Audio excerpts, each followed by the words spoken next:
My name is AbdulHaq Bewley. I was born in London and was brought up and went to school in Sussex. My parents were both English. I have now been a Muslim for more than 40 years.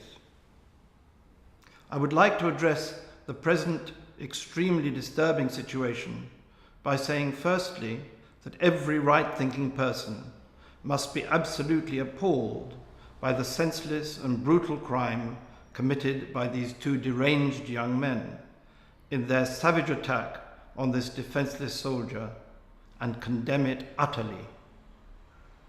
It must also be categorically stated that there is no justification whatsoever in Islam for this horrendous act of violence, whatever claims they may have made.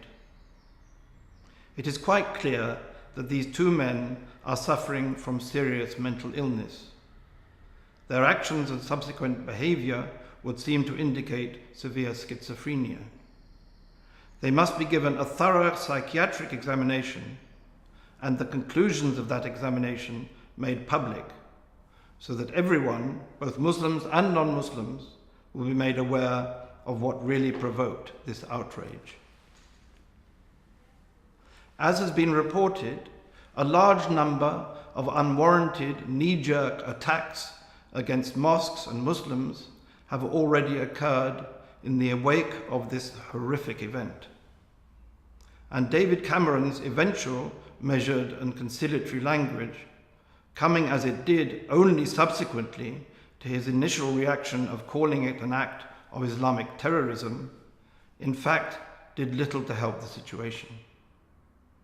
Indeed, as cogently argued by Glenn Greenwald in a recent Guardian article, was the London killing of a British soldier terrorism? There is considerable doubt as to whether this dreadful crime could be called terrorism at all.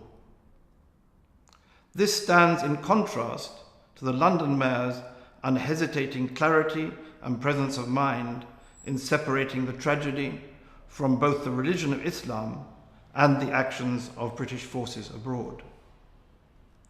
Of course, David Cameron is quite right to emphasize the positive contribution made by British Muslims to the life of our country.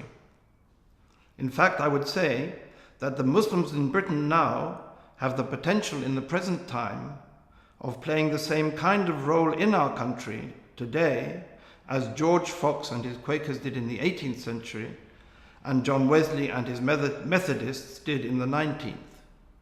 And ill-judged reactions to recent events should not be allowed to cast any doubt upon the beneficial effects of their presence now and in the years ahead. It is as senseless to attack Muslims and their institutions for what these madmen did, as it would have been for the Norwegians to attack Christian churches and organizations for the murderous rampage of the psychopath Anders Breivik, who claimed that he slaughtered 77 young men and women as part of a Christian crusade. It would be equally ridiculous to attack Catholic churches and organizations in retaliation for outrages perpetrated by a few IRA terrorists. And without in any way detracting from the horrific nature of this murder, is it not fair to ask, in the light of the present furore, why the equally abhorrent murder in the open street of a 75-year-old Muslim man as he was returning peacefully from the mosque one evening earlier this month received so little media coverage and certainly no condemnation as an act of terrorism? Another thing it is absolutely essential to emphasize, in spite of those elements in the media and the world of politics who want to make it appear otherwise, is that Islam can now no longer be considered as something foreign to the UK. Such people always refer to Islam and Muslims explicitly or implicitly as being from over there, from somewhere else. This fails to recognize that during the past few decades, upwards of 100,000 indigenous British men and women have become Muslims, and a much greater number of Muslims originating from other parts of the world have since become ordinary, law-abiding British men and women. Since this terrible event, allegations have been made that these kinds of attack are somehow connected to converts to Islam, that converting to Islam in some way makes people more likely to act in this way.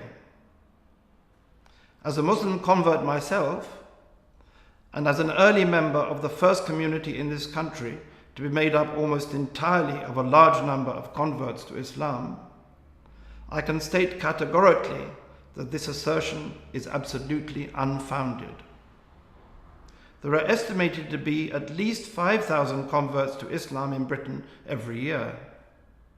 And, as Leon Mosavi said about them in another enlightening Guardian article on Friday, almost all of them embrace Islam after being inspired by its monotheistic clarity, its moral guidance, and its holistic framework.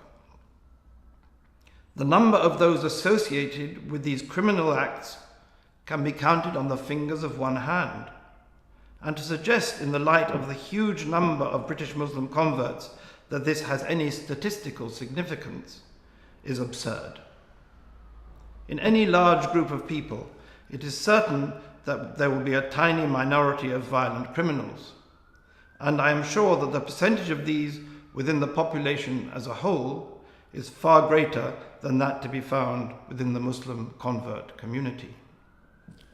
Radicalization of the extreme kind demonstrated in this case has absolutely nothing to do with Islam at all. It is rather a psychological problem, or you might say a personality disorder. A certain type of person is prone to radicalization of this kind.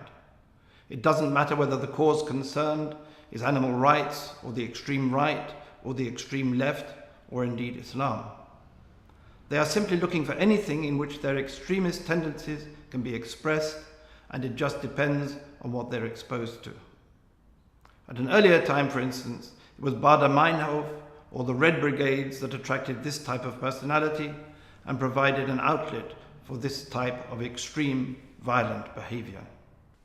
The truth is that, like it or not, Islam and Muslims are now ineluctably part of the social and religious fabric of these islands. People who attack mosques and other Islamic institutions are in fact attacking their own countrymen. This must be understood.